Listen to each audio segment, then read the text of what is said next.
and welcome to Students of Torah. This year is entitled An Overview of the Halachot of Tevila for a Woman. A summary of the previous three shiurim. So the practice for a woman, Ashkenaz, Sephardim, is as follows. Sephardim make a bracha before the mikvah.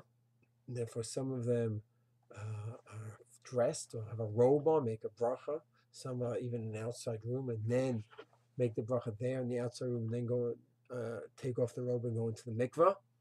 Sephardim ask our posik what to do. The Ashkenazik women do not follow the Ramah. The Ramah says several things which we do not follow. The Ramah says that woman goes to the mikvah, then makes a bracha. And when she makes a bracha in the mikvah, she puts some kind of a robe on.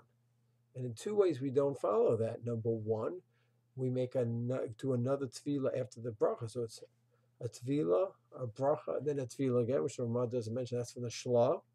How exactly that works is a good question, but that's not for now. And also, the practice of Ashkenaz women is not to put on a robe in the water like the Ramah talks about. Rather, to rely on what we said in the previous shiurim, namely that she is in the water, her ever is covered, and if she's totally submerged in the water up to her neck, then it's a good chumrah to put her arms between the heart and her erva. If she's overly up to the water in the waistline, then there's already a separation to take care of that chumrah, that stringency. Then Ish Chai talks about covering a woman's hair up, even though it's not really from the poskim. Women don't need to have the hair covered for a bracha, but the Ben Ish Chai does mention it. Some follow that practice. While the woman's in the mikvah and she says the bracha, she should not be facing anyone whose erva is uncovered, cannot be facing erva when she makes a bracha.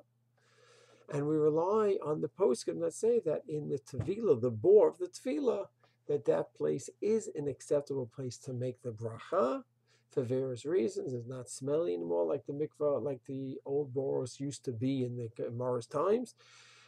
And the Darkei Chaim wants to say that that's a separate area. Halachically, it's not part of the base merchatz. And this is basically the practice of a woman in the mikvah, for Ashkenazim, and for Sephardim. Shalom.